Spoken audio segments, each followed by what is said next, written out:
هي شمعة الاحتراق أو البواجي؟ هل توجد شمعة الاحتراق في جميع أنواع المحركات؟ إصدار البواجي لشرارة كهربائية تحتاج لجهد عالي قدره 40,000 فولت.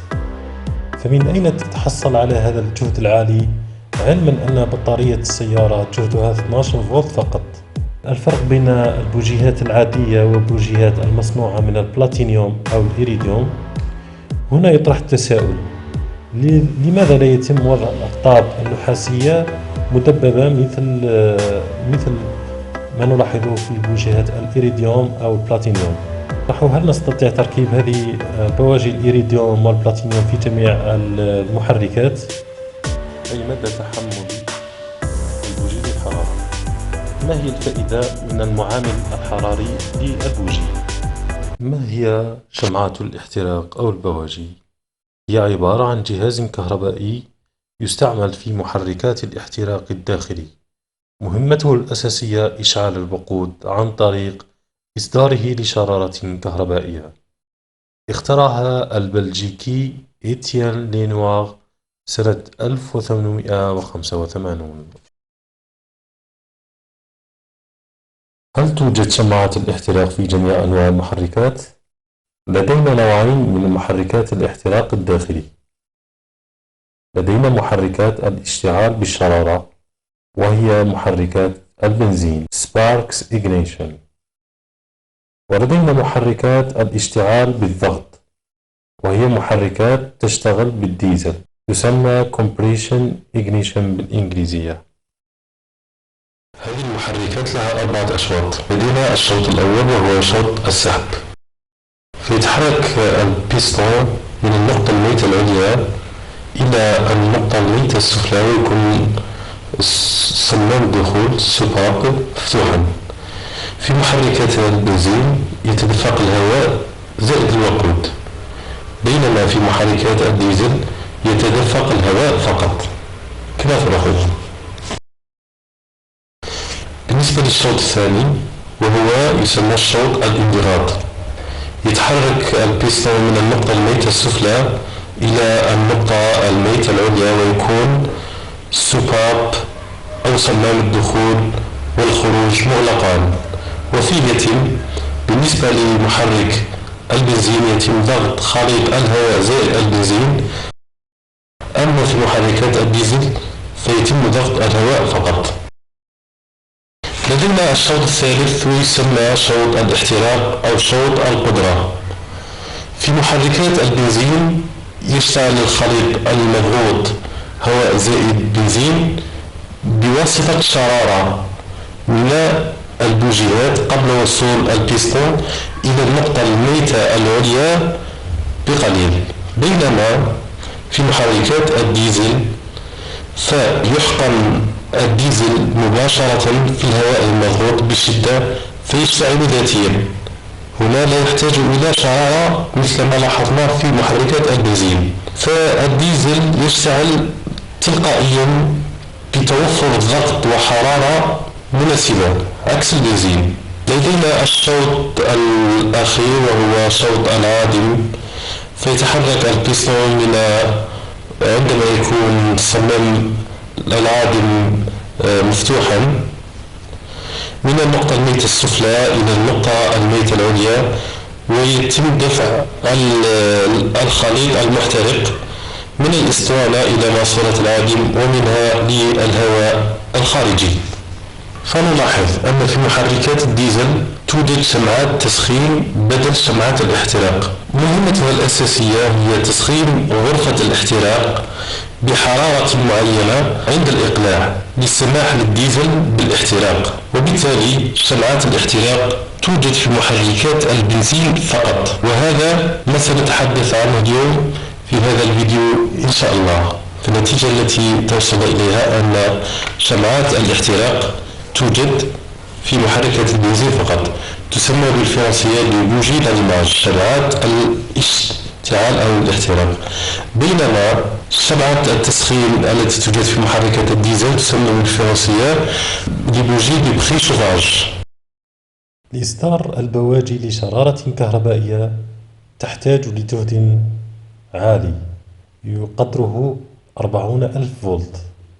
فمن أين تتحصل على هذا الجهد العالي، علما أن بطارية السيارة جهدها 12 فولت فقط؟ ينتقل التيار الكهربائي بجهد 12 فولت من بطارية السيارة إلى البوبينة التي تقوم بتضخيم جهد التيار ليصل إلى 40,000 فولت، ومن ثم ينقل بالأسلاك إلى البواجي لإحداث الشرارة الكهربائية. الآن نتكلم على أهم أجزاء البواجي وعلى مختلف أنواعها. تتكون البوجي التي أمامنا من صامولة توصيل مربوطة بسلك توصيل ينتهي بقطب موجب، ولدينا كذلك قطب سالب مربوط بصامولة. سلك التوصيل مغلف بمادة عازلة سيراميكية مهمتها عزل الذبذبات الكهربائية الناتجة عن الجهد المرتفع للتيار الكهربائي، فلولا وجود هذا العازل لتم التشويش على الأجهزة الإلكترونية خاصة الراديو.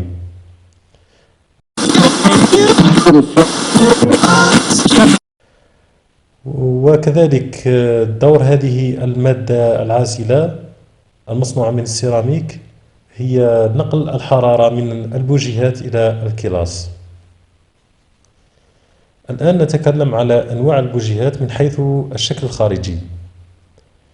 لدينا 3 أنواع من البوجيهات.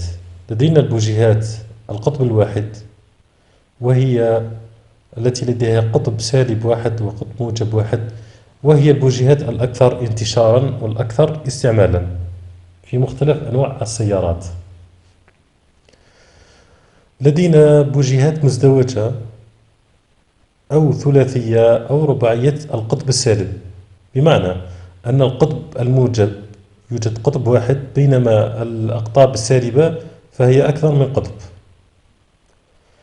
ثالثا لدينا البوجيهات V، لديها القطب الموجب على شكل V. كل هذه البوجيهات تصدر شرارة واحدة فقط لإحراق خليط البنزين زائد الهواء. بالنسبة للبوجي المزدوج القطب السالب هنالك شرارة واحدة بين القطب الموجب وأحد القطبين السالبين، فتحدث شرارة إما بين القطب الموجب والقطب السالب الأول، أو بين القطب الموجب والقطب السالب الثاني.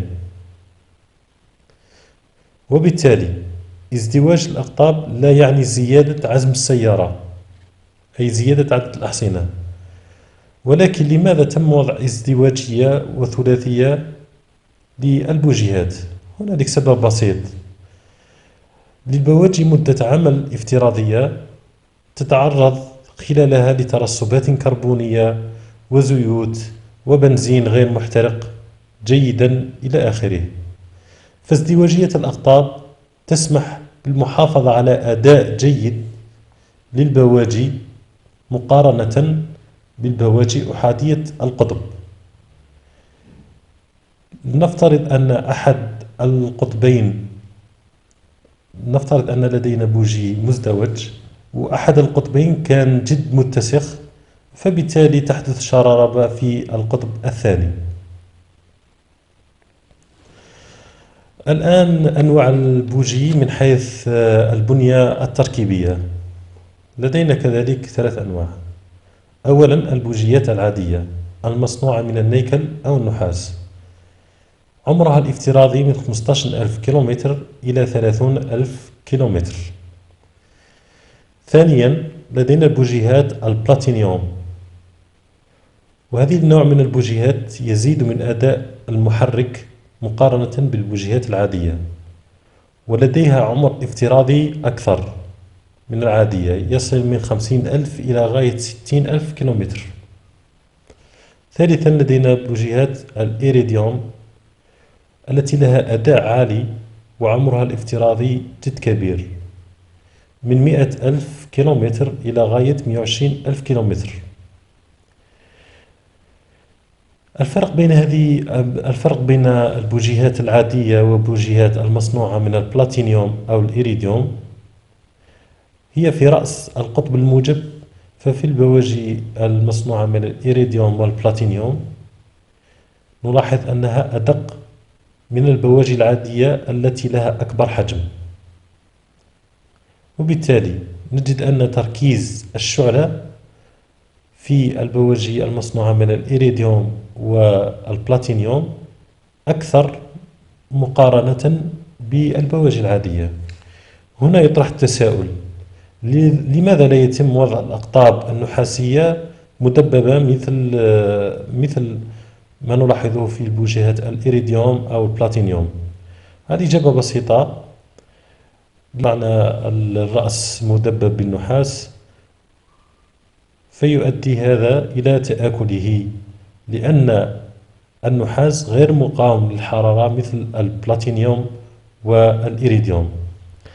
الفرق الثاني هو أن البلاتينيوم والإيريديوم أقل مقاومة للكهرباء، وبالتالي لا يحتاج إلى جهد كهربائي عالي، وبالتالي هذا يحافظ على البوبين. تجدر الملاحظة أن البواجي الإيريديوم أو البلاتينيوم ليست كلها مصنوعة من هذه المادة، لأنها مادة جد غالية، فيصنع فقط الرأس الموجب بهذه المواد لكي يعطي أداء أفضل. السؤال الذي نطرحه: هل نستطيع تركيب هذه بواجي الإيريديوم والبلاتينيوم في جميع المحركات؟ الإجابة هي أنه يمكن، لكن في المحركات القديمة لا ينصح به، فهو تضييع للأموال فقط. لماذا؟ لأن الإيريديوم يحتاج لجهد عالي، أي أكثر من 40,000 ليصل إلى أقصى طاقته، وبالتالي البوبينات التي تنتج 15,000 فولت لا تكفي لإعطاء القوة الحقيقية للإيريديوم أو البلاتينيوم، وبالتالي الأداء هذه البواجي يظهر في السيارات الحديثة أكثر من السيارات القديمة. الآن نتكلم على المعامل الحراري للبوجي، أي مدى تحمل البوجي للحرارة. يوجد نوعين من البواجي بالنسبة للمعامل الحراري. لدينا بواجي حارة وبواجي باردة. كيف ذلك؟ يمتص العازل الحراري السيراميكي للبوجي الحرارة من غرفة الاحتراق وينقلها إلى البواجي.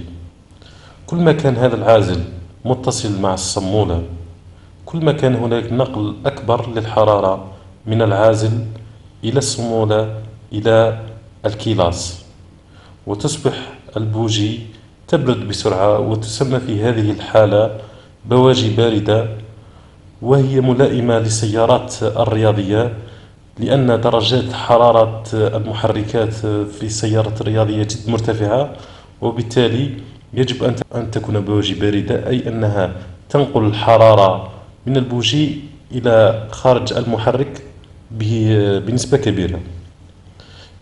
كل ما كان العازل متصل مع الصمولة بمساحة أقل، كل ما أصبحت البواجي تبرد بدرجة أقل، فهي تسمى في هذه الحالة بواجي حارة، وهي ملائمة للسيارات العادية.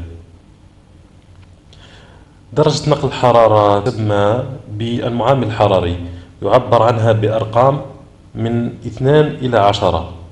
كل ما كان المعامل كبير، مثال 10، معناها البوجي بارد جدا. كل ما كان المعامل أقل، 2 أو 3، كل ما كان البوجي حار. هذه الأرقام نجدها في الرقم التسلسلي للبواجي. السؤال المطروح: ما هي الفائدة من المعامل الحراري للبوجي؟ أولا، يجب أن نتكلم عن مستويات درجة حرارة البواجي في غرفة الاحتراق. لدينا 4 مستويات. المستوى الأول وهو عند الإقلاع تكون درجة حرارة البوجي بمستوى درجة حرارة الوسط الطبيعي للجو. عند تشغيل السيارة ترتفع هذه الحرارة إلى أن تصل إلى 450 درجة مئوية، ويسمى هذا المستوى بمستوى تلوث البواجي. لماذا؟ لعدم الاحتراق الجيد للوقود، لأن الاحتراق الجيد للوقود لازم له درجة حرارة معينة واللي تكون أكثر من 450. لدينا المستوى الثاني وهو مستوى درجة الحرارة الملائمة للاحتراق، وهي أكثر من 450 إلى غاية 850 درجة مئوية، وهذه الحرارة جد مناسبة للاحتراق وكذلك للتنظيف الذاتي للبواجي من الترسبات. أي عندما تصل درجة الحرارة إلى هذا المستوى تبدأ البواجي تتنظف البواجي تلقائيا نتيجة درجة هذه الحرارة المرتفعة. لدينا المستوى الثالث وهو مستوى خط الأمان، وهو أعلى درجة يمكن أن تصلها البوجي، وهي في هذه المستوى مهددة بالذوبان أو الانصهار، وتنحصر من 850 درجة إلى غاية 1000 درجة. لدينا المستوى الرابع وهو آخر مستوى، ويسمى مستوى تلف وانصهار البواجي نتيجة لدرجة الحرارة الجد مرتفعة التي تصل إلى أكثر من 1000 درجة مئوية. ولهذا اختيار المعامل الحراري غير المناسب يؤدي إلى اختلالات وكوارث في محرك السيارة. فاختيار معامل حراري أقل من المعامل الموصى به من طرف المصنع يؤدي إلى انصهار أقطاب البواجي وتلف المحرك نتيجة لارتفاع درجة حرارة البوجي الكبير. اختيار معامل حراري أكبر من المعامل الموصى به يؤدي إلى ترسبات كربونية. لماذا؟ لأن البواجي لا تصل إلى درجة الحرارة المناسبة التي تقوم بالتنظيف الذاتي، وبالتالي عدم اشتغال البواجي وعدم الاحتراق الجيد للوقود، وتصبح المحرك بالفرنسية تسمى راتي داريماج، تقطعات لتشغيل المحرك. ولهذا يجب اختيار المعامل الحراري المناسب. الفيديو أخذ مدة زمنية كبيرة في إعداده، ولهذا أطلب منكم الضغط على زر الإعجاب ومشاركة هذه المعلومات مع أصدقائكم، وشكرا. موضوع البواجي سنتناوله في أكثر من فيديو. هذا الجزء الأول، وترقبوا الجزء الثاني عن الأرقام التسلسلية للبواجي، ماذا تعني الرموز وكيفية اختيار الأنسب، وسنتكلم كيفية التركيب الجيد للبواجي وكيفية اختيارها وكيفية تنظيف البواجي وكل ما يتعلق بالبوجيهات. والسلام عليكم ورحمة الله تعالى وبركاته.